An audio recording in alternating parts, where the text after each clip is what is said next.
Alhamdulillahirrabbilalamin.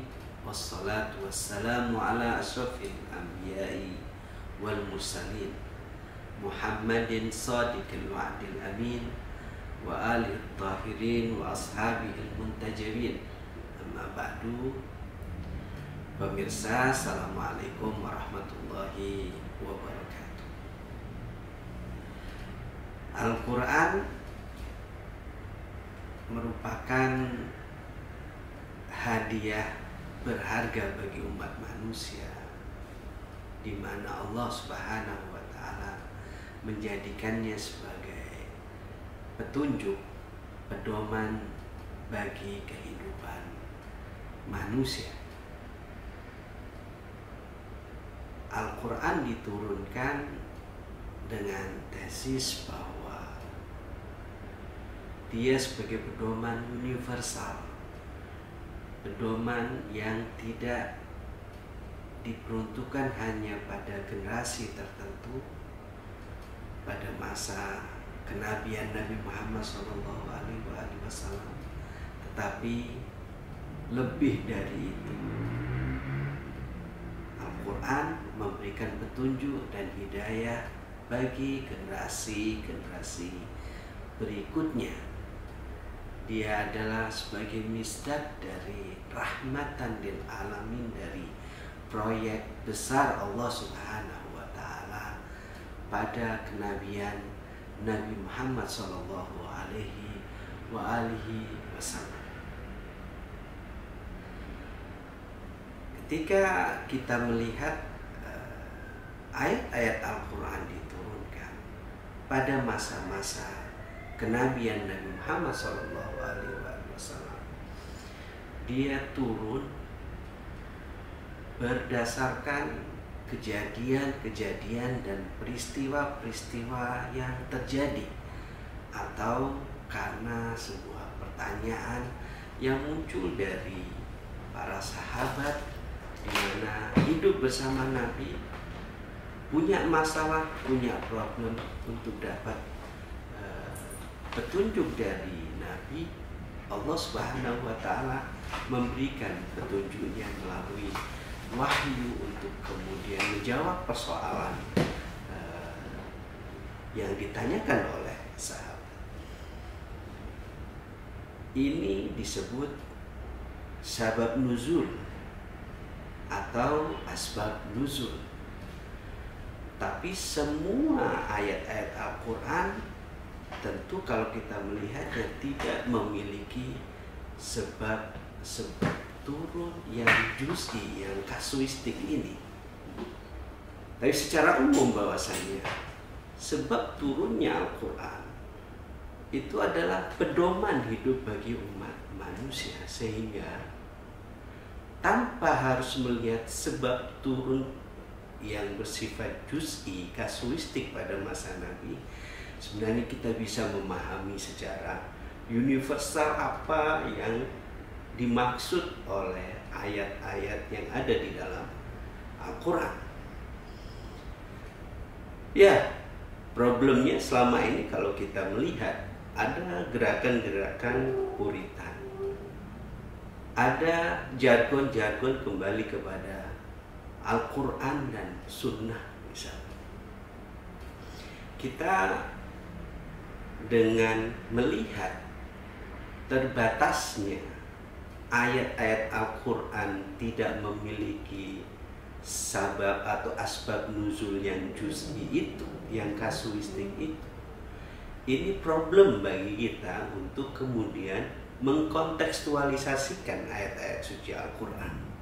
Seakan problemnya adalah bagaimana budaya pada masa Nabi itu menjadi satu hal yang kita di masa modern ini ditarik kepada budaya itu jelas tidak realistis dan tentunya bermasalah. Banyak hal yang tidak membumi kalau Al-Quran itu harus difahami secara kasuistik apa yang terjadi pada masa-masa Nabi dan para sahabatnya. Banyak hal di dalam ayat-ayat suci Al-Quran juga, ketika kita melihat bahwa sisi zahir dari ayat-ayat tersebut hanya difahami secara tekstual, itu juga akan mempersempit apa maksud dari tujuan pedoman Al-Quran ini untuk masa-masa berikutnya. Harus ada satu logika dan nalar dalam memahami ayat-ayat suci Al-Quran ini. Bagaimana mengkontekstualisasikan ketika ayat-ayat suci Al-Quran harus dipahami, memahamkan kepada umat untuk bisa mendapatkan solusi darinya. Ketika ada petunjuk yang harus diambil dari ayat-ayat suci Al-Quran, kita harus memahami mekanisme kontekstualisasi ayat-ayat suci Al-Quran. Pemirsa, ada tahapan-tahapan rasional untuk kita bisa mengkontekstualisasikan Al-Quran sehingga Al-Quran bisa membumi. Ketika dalam kaidah tafsir ada jar wa tatbik misalkan, ini harus kita bisa memahami Al-Quran itu mengalir, membumi, memberikan jawaban pada persoalan-persoalan umat, memberikan petunjuk kepada umat. Ada mekanisme yang harus diambil di sini. Salah satunya adalah kita harus bisa memahami tentang maksud dari ayat Al-Quran tersebut, maksud umum dari ayat suci Al-Quran. Ada banyak hal yang harus kita pahami dari bagaimana Al-Quran mengalir pada sendi-sendi kehidupan umat, baik itu kehidupan individunya, baik itu kehidupan sosialnya. Mengalir, membumi, menjawab persoalan umat itu tidak bisa, harus ditarik persoalan-persoalan modern ke permasalahan-permasalahannya tradisional dan primitif misalnya. Sangat tidak realistik bagaimana kalau kita memahaminya secara tekstual.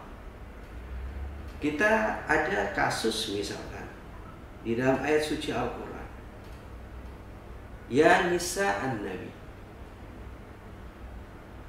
may ya'ti minkunna bifahishatin mubayyinah yudha'af lahal adzabu dhi'fain wa kana dzalika 'ala Allahi yasir. Ada khitab kepada istri-istri Nabi. Istri-istri Nabi jelas kali ini tidak ada berlalu dari kita. Generasi Nabi saat itu hidup bersama istri-istrinya ketika ada kasus-kasus tertentu di mana terjadi pada istri-istri Nabi. Allah Subhanahu wa taala menegur, ya nisa an-nabi. Bagaimana mengkontekstualisasikan ayat ini di saat subjek istri-istri Nabi tidak ada? Allah Subhanahu wa taala menegur pada istri-istri Nabi pada kasus-kasus yang bersifat sangat krusial demi kehormatan seorang nabi misalnya. Istri harus menjaga kehormatan besar nabi itu. Menjadi tanggung jawab istri nabi menjaga kehormatan nabi. Bagaimana ya nisa an-nabi ini bisa kontekstual bagi kita umat ketika subjek istri nabi tidak ada sebagai khitab ayat tersebut. Kalau ada istri nabi melakukan perbuatan keji secara terang-terangan, maka Allah Subhanahu wa taala memberinya balasan balasannya itu divine, balasannya itu berlipat ganda daripada manusia atau perempuan biasa. Ini bagaimana mengkontekstualisasikan ayat seperti ini? Jelas ketika subjek istri Nabi tidak ada subjek-subjek lain tentunya sebagai misdaq dari ayat ini, sebagai misdaq, sebagai subjek lain daripada istri Nabi, bukan terbatas pada istri Nabi saja. Nah, rasionalisasi ayat ini untuk bisa relevan, kontekstual pada masa dan generasi kita harus bisa memahami maksud dari ayat ini. Maksud umum dari ayat ini apa? Maksud umum dari ayat ini adalah Allah Subhanahu wa Ta'ala sedang memberikan petunjuk kepada umat bahwasanya ada segmen-segmen di tengah masyarakat ini sebagai public figure di mana pengaruhnya sangat besar bagi tatanan kehidupan. Segmen ini adalah segmen public figure di mana dia membawa kehormatan, dia membawa jati diri sebagai idola, sebagai panutan. Jelas berbeda dengan masyarakat yang lainnya. Oke, di masa Nabi hidup adalah para istri Nabi. Di masa hidup Nabi ada isi-isi yang membawa pengaruh besar bagi kehidupan masyarakat. Pada masa kita bagaimana?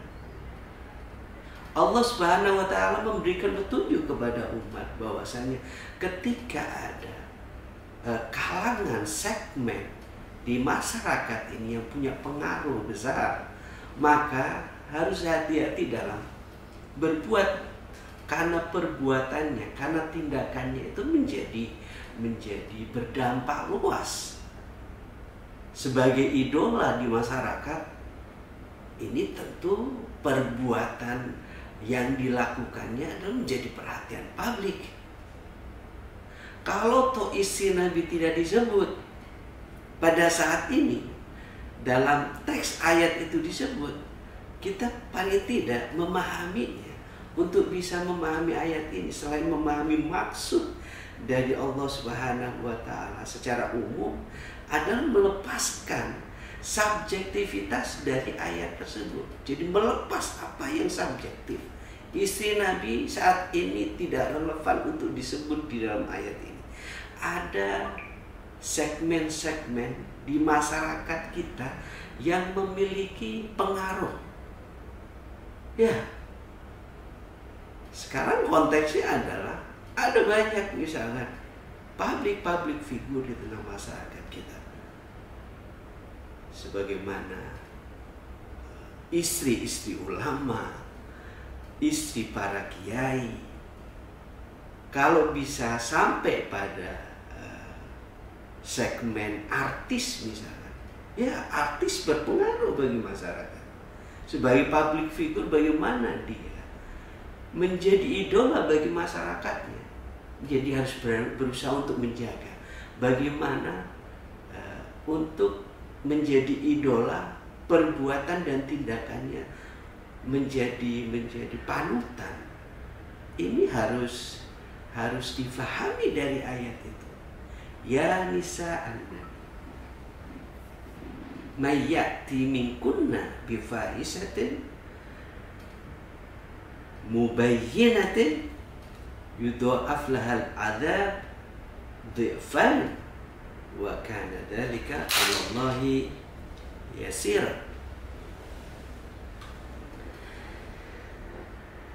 Dari ayat ini tujuan umumnya adalah barang siapa yang memiliki posisi sebagai public figure, tentunya misdaqnya di sini adalah istri Nabi di saat turunnya ayat.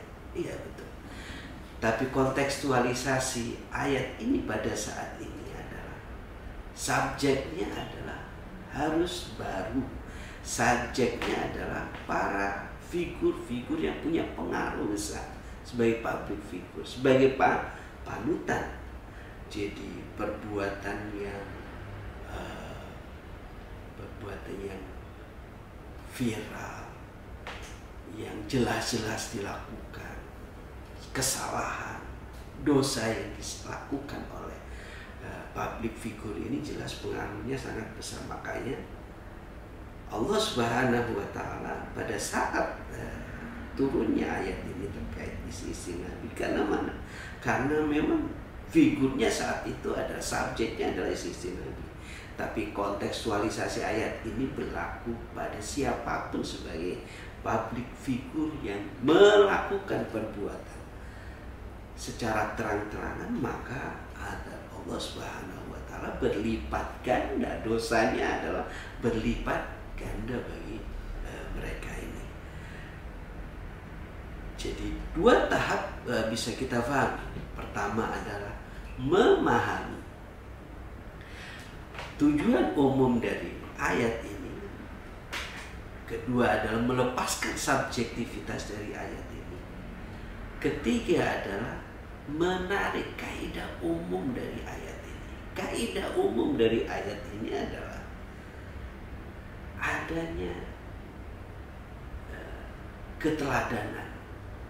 Bagaimana keteladanan itu memosisikan dirinya di tengah masyarakat itu sebagai pihak-pihak yang berpengaruh dalam tatanan hidup bermasyarakat. Ini menjadi kaidah umum, sehingga kalau ayat ini bisa diterapkan pada konteks yang relevan, ini bisa kita pahami bahwa ayat ini tidak eksklusif sebagaimana zahirnya berlaku bagi istri-istri Nabi saja. Dia sekarang kalau istilah kita membumikan ayat ini, harus membumi ayat ini, harus jari, harus mengalir, harus relevan, harus kontekstual. Ya, mekanisme memahami itu ada tahapan-tahapan sebagaimana saya sampaikan tadi. Satu, memahami secara umum maksud ayat ini. Kedua, melepas apa yang tidak terkait.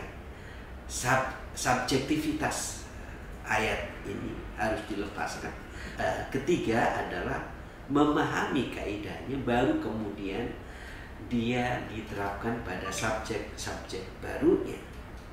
Termasuk misalkan dalam ayat kita banyak berdiskusi misalkan bagaimana mengkontekstualisasikan ayat ini. Sebagaimana di dalam surah Taubah ayat 100 misalnya. A'udzubillahi minasyaitonirrajim was-sabiqunal awwalun minal muhajirin wal ansar walladzina ittaba'uhum bi ihsan radhiyallahu anhum wa radu an wa 'adda lahum jannatin tajri tahtal anhar khalidina fiha abada dzalikal fawzul 'adzim. Ayat ini mungkin kalau secara zahir mungkin eksklusif ya. Bagi siapa? Bagi mereka yang telah mendahului kita, yang telah beriman bersama Nabi. Disebutnya adalah as-sabiqunal awwalun minal muhajirina wal ansar. Persoalannya bagaimana ayat ini menjadi relevan bagi kita, menjadi kontekstual bagi kita. Pedoman ini harus universal. Ayat ini berlaku untuk kita itu seperti apa? Nah, nalar memahami ayat ini tidak bisa kita tanpa melepaskan para sahabat dari Muhajirin dan Ansor. Ini harus kita lepaskan subjektivitas dari para Muhajirin dan Ansor sebagai as-sabiqun al-awwalun, untuk kemudian ayat ini sebenarnya bicara tentang kita pada masa ini. Ini harus lepas. Memahami ayat ini harus pertama, tujuan ayat ini apa sih? Maksud dari ayat ini, pesan umum dari ayat ini apa? Pesan umumnya adalah bagaimana kriteria-kriteria mereka yang mendapatkan balasan dari Allah Subhanahu wa Ta'ala, janji Allah Subhanahu wa Ta'ala untuk mereka, surga yang mengalir di bawahnya sungai-sungai, dan mereka kekal di dalamnya. Ini adalah satu kesuksesan yang besar. Karena apa? Karena kerelaan Allah ada pada mereka. Mereka juga rela ikhlas untuk Allah Subhanahu wa Ta'ala. Perjuangan hidupnya adalah karena Allah Subhanahu wa Ta'ala, atau untuk Allah Subhanahu wa Ta'ala, segala apa yang menjadi perjuangan hidup mereka. As-sabiqun al-awwalun minal muhajirin wal ansar, lepas dari zaman kita. Nah, bagaimana kontekstualisasi ayat ini? Ayat ini harus difahami secara umum, bahwasanya ada kriteria umum. Yang dimaksud dari ayat ini adalah kerelaan Allah dan kerelaan hambanya. Siapapun yang punya kriteria ini, dari generasi para sahabat, kemudian tabi'ut tabi'in sampai kepada kita, bila melekat kriteria ini adalah maksud dari pesan ayat ini, maka akan sama memiliki balasan yang Allah Subhanahu wa Ta'ala janjikan, berupa surganya dan abadi di dalamnya. Ayat ini tidak eksklusif untuk para sahabat, tidak eksklusif pada masa kenabian. Umum bagi kita saat ini adalah siapapun yang punya kriteria, sebagaimana kriteria kerelaan para sahabat, juga kerelaan Allah terhadap mereka, itu masuk di dalamnya. Ada misdak baru, ada ekstensi baru, ada subjek baru, yaitu kita semua. Kita semua. Jadi pertama, nalar logika memahami ayat ini, kembali kita tegaskan, memahaminya secara rasional dan realistis adalah memahami tujuan ayat ini, melepaskan subjektivitas yang ada, yang tidak terkait dalam ayat ini secara relevan, dan juga pada akhirnya memahami kaidah umumnya, yaitu berupa kriteria-kriteria umum yang siapapun menyandangnya akan mendapatkan balasan dari Allah Subhanahu wa Ta'ala berupa surga dan abadi di dalamnya. Baru kemudian ayat ini bisa relevan, artinya bisa juga bicara, khitabnya adalah kita semua. Demikian apa yang harus kita pahami dari kontekstualisasi ayat ini, dari kontekstualisasi Al-Quran ini, untuk bisa menjadi relevan dan solihun likulli zaman wa makan. Wassalamualaikum warahmatullahi